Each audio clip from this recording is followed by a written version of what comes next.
Hallelujah. सबको जय मसीह की। मैं प्रोफेट सुमनदीप और आपका स्वागत है बिशप अमरदीप मिनिस्ट्री में। प्रभु आपको ब्लेस करे और आप आशीष को पाएँ प्रभु यीशु मसीह के नाम से।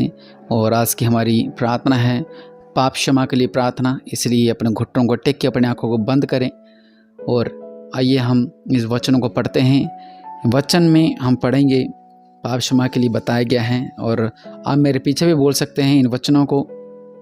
और जो भी इस वचन को सुन रहा है और निश्चय प्रभु आपके जीवन में अद्भुत कार्य करेंगे। अगर हम कहते हैं कि हम पाप नहीं करते तो हम गलत कर रहे हैं। चाहे मसीह में हो चाहे मसीह में नहीं हो, पाप फिर भी हम लोग कर जाते हैं।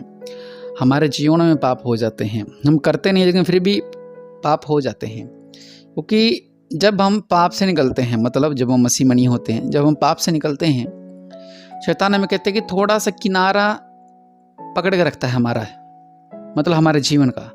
हम क्या करते हैं, इधर से निकलकर सोचते हैं चलो जी अब आज़ाद हो गए, लेकिन वो कहीं और फंसा देता है हमें।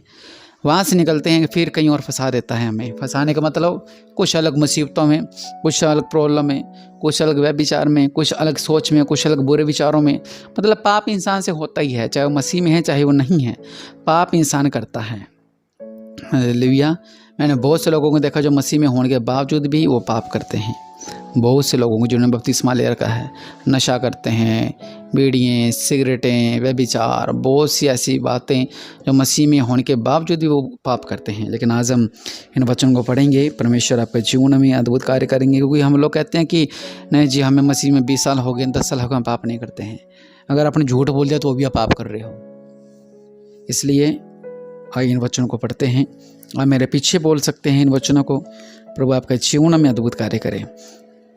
भजन संहिता में लिखा हुआ है, हे परमेश्वर अपनी करुणा के अनुसार मुझ पर अनुग्रह कर, अपनी बड़ी दया के अनुसार मेरे अपराधों को मिटा दे। मुझे भली भांति धोकर मेरा अधर्म दूर कर और मेरा पाप छुड़ाकर मुझे शुद्ध कर। मैं तो अपनी अपराधों को जानता हूँ और मेरा पाप निरंतर मेरे दृष्टि में रहता है। मैंने केवल तेरे ही विरुद्ध पाप किया और जो तेरी दृष्टि में बुरा है वही किया, ताकि तू बोलने में धर्मी और न्याय करने में निष्कलंक ठहरे। देख मैं अधर्म के साथ उत्पन्न हुआ और पाप के साथ अपनी माता के घर में पड़ा। देख तू हृदय की सच्चाई से प्रसन्न होता है और मेरे मन ही में ज्ञान सिखाएगा। जुफा से मुझे शुद्ध कर तो मैं पवित्र हो जाऊंगा। मुझे धो, मैं हिम से भी अधिक श्वेत बनूंगा। मुझे हर्ष और आनंद की बातें सुना। अपना मुख मेरे पापा की ओर फेर ले और मेरे सारे अधर्म को कामों को मिटा डाल। हे परमेश्वर मेरे अंदर शुद्ध मन उत्पन्न कर और मेरे भीतर शिथिल आत्मा नए सिरे से उत्पन्न कर। मुझे अपने सामने से निकाल न दे और अपने पवित्र आत्मा को मुझसे अलग न कर। मुझे अपने सामने से निकाल न दे और अपने पवित्र आत्मा को मुझसे अलग न कर। अपने किए हुए उद्धार का हर्ष मुझे फिर से दे और उद्धार का आत्मा देकर मुझे संभाल।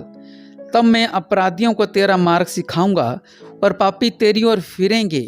हे परमेश्वर, हे मेरे उद्धारकर्ता परमेश्वर, मुझे हत्या के अपराध में छुड़ा ले, तब मैं तेरे धर्म का जय जयकार करने पाऊंगा।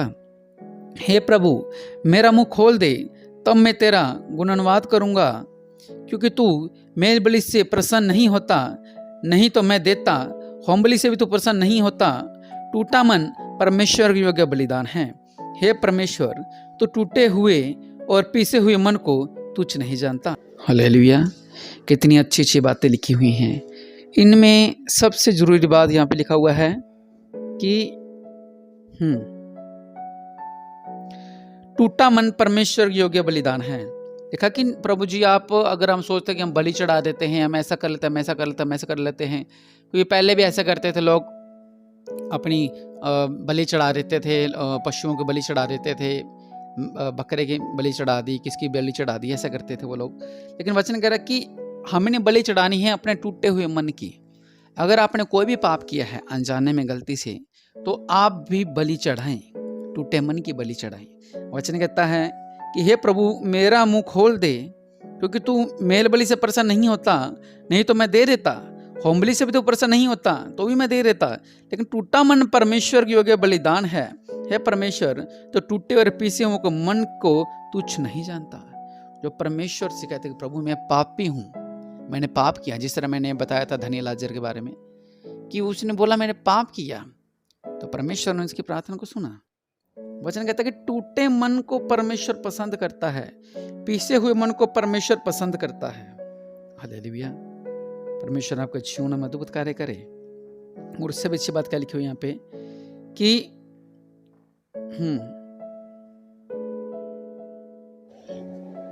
लिखा है कि देख मैं अधर्म के साथ उत्पन्न हुआ और पाप के साथ अपनी माता के गर्भ में पड़ा। जो मैं बताया था कि आदम ने पाप किया था, और जो भी आदम के द्वारा जो भी चल रही है पीढ़ी, और आपको पता है कि पहला इंसान आदम को बनाया था, बाद में उसकी पत्नी हवा ईव को बनाया था।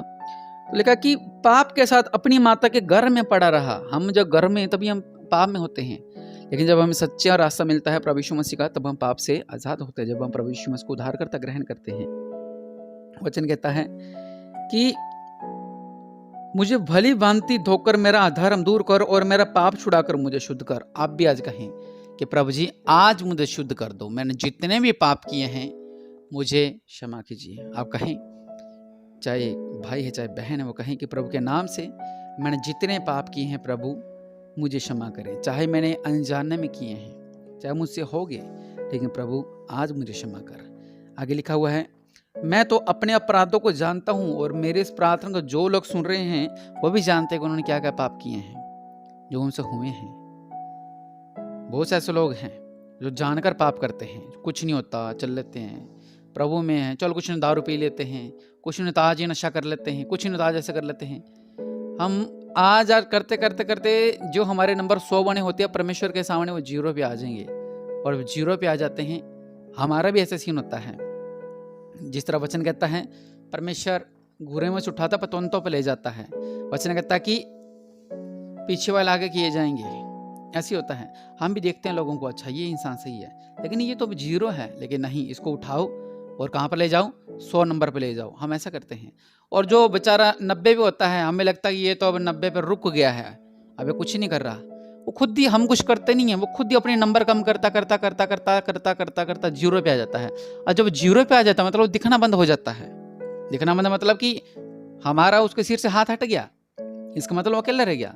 परमेश्वर भी ये कहते हैं, वचन कहता है कि हम हमारे अपराधों को जानते हैं, लेकिन हम प्रभु के सामने नहीं बोलता। हम कहते कुछ नहीं होता, ये छोटा सा तो अपराध है, आज कर लिया तो क्या हो गया। लेकिन हमारे जो नंबर बने होते हैं परमेश्वर के, जो मुकुट बने होते हैं, वो सब हमसे छीने जाएंगे। क्योंकि जब हम पाप करते हैं, अपराध जानबूझकर करते हैं, मसीह में होने के बावजूद भी, इसलिए अपने पापों की क्षमा को मांगे। वचन कहता है कि मेरा पाप निरंतर मेरी दृष्टि में रहता है। आप भी जानते हो, अरे मैंने आज गलती कर ली, मैंने आज ये पाप कर लिया, मैंने आज ये गलती कर ली, मैंने ये पाप कर लिया। बहुत से लोग, मैं ज़्यादातर औरतों को देख रहा हूँ ऐसा, जो ऐसा पाप करती हैं, फिर प्रार्थना करने बैठेगी, फिर पाप कर लिया, फिर प्रार्थना करने, तो ये सब गलत है। इसलिए परमेश्वर चल रहा है, आप कह रहे हो मुझे कुछ हो नहीं रहा है ना, मेरा कुछ ऐसे नहीं हो रहा, लेकिन ये ना सब निकल जाता है बाहर, कभी ना कभी निकल जाता है। हमें लगता है कुछ नहीं हो रहा, लेकिन अंदर ही अंदर जैसे दीमक लग जाती है। ऐसा कुछ जब हम पाप करते हैं ना, तो ऐसे अंदर अंदर वो हमें खाता रहता है। एक होता है पाप करना, उसकी माफी मिल जाती है। कोई हम पापी हैं, हम पापी थे, प्रभु में आने के बाद हम पापी नहीं हैं, लेकिन हम जानबूझकर पाप करते हैं, वो एक दीमक की तरह है, वो हमारे अंदर रह जाता है। हमने पहले दिन गलत कदम उठा लिया, पाप कर लिया, हम कहते हैं घर में सब सही चल रहा है, बिजनेस में सब सही चल रहा है, ये सब सही चल रहा है, ये सब सही चल रहा है, तो हम कहते हैं कोई दिक्कत वाली बात नहीं है। लेकिन जैसे मैंने बोला आपको, हमारे नंबर कम होते रहते हैं। अचानक ही कुछ भी हो सकता है। हमें लगा ये सोचें कि कुछ नहीं होता, अचानक ही कुछ भी हो सकता है आपके साथ, हमारे साथ कुछ भी। फिर आप क्या करोगे? मान लो आज मैंने 100 पाप किए और अचानक ही किसकी मृत्यु होगी, जिसने 100 पाप उसकी मृत्यु होगी मान लो, फिर जो मुझसे क्षमा ही नहीं मांगेगी मेरे पापा की, तो क्या रह गया? इसका मतलब जब मैं ऊपर गया तो मेरे नंबर सब हट चुके थे ऊपर से। इसलिए परमेश्वर लोगों, पाप मत करें। वचन कहता है, मैंने केवल तेरे ही विरुद्ध पाप किया है और जो तेरे दृष्टि में बुरा है वही किया है। और आप भी ऐसा करते हो, जो प्रभु की दृष्टि में बुरा हम वही करते हैं। प्रभु को पता था कि ये लोग पाप करेंगे, इसलिए प्रभु ने 10 आज्ञा बनाई कि तू पाप ना करना, तू चोरी ना करना, किसी घर का लालच ना करना, व्यभिचार ना करना, बहुत सी बातें हमें प्रभु को पता था। 10 आज्ञाएं लिखी गई। हालेलुया। इसलिए परमेश्वर लोगों, पाप मत करें। हो जाता है पाप, लेकिन फिर भी मत करें। कई बार ऐसे घुटन होने लग जाती है, हम पाप कर लेते हैं, लेकिन पाप मत करें। मैंने आपको बताया ये सब पहले से बातें लिखी हुई हैं। अब देखिए, आज अपने 100 साल के बाद मान लो बाइबल खोल रहे हैं, ठीक है, चलो कोई 20 साल बाद खोल रहा है, कोई 50 साल बाद खोल रहा है, सब लोग बाइबल खोल रहे हैं। और वहाँ पे एक मैंने वचन पढ़ा, वहाँ पे लिखा हुआ है कि मैं तो अपने अपराधों को जानता हूँ। ये देखो, आज की जो 21वीं सदी चल रही है, तो हम जब पाप करते हैं, हम हमारे पापों को जानते हैं। और ये बाइबल कब की लिखी हुई है, देख लो, सालों साल सदियां पुरानी बाइबल लिखी हुई है। ये बात परमेश्वर पता था कि लोग पाप करेंगे, तभी लिखा हुआ है ऐसी बातें। इसलिए परमेश्वर लोगों, संभल जाएं। और अगर पाप करते हो तो आज अपने घुटनों में टेकें, अपने पापों की क्षमा मांगे। मैं आपके लिए प्रार्थना करता हूँ। मेरे पिता, आपके नाम से मेरे पिता परमेश्वर प्रभु, अगर इन्होंने कोई भी पाप हुआ है मेरे पिता परमेश्वर प्रभु, इन पापों से क्षमा करें मेरे पिता। और जो गलत संगति में चले गए थे मेरे पिता, वापस लौट आए। जो नशों में चले गए थे वो वापस लौट आए। जो बुरी संगति में चले गए थे वो वापस लौट आए। प्रभु के नाम से जो उन्होंने पाप किए हैं, परमेश्वर को जानते हुए प्रभु इन्हें माफ़ करें और उनके बीच में अद्भुत कार्य करें, छुटकारे को पाएं, आशीष को पाएं। प्रभु के नाम से उनकी प्रार्थना को सुने, ये पाप से आज़ाद होने पाए मेरे पिता। इनका रक्षा करें, इन्हें संभाल कर रखें। आमीन।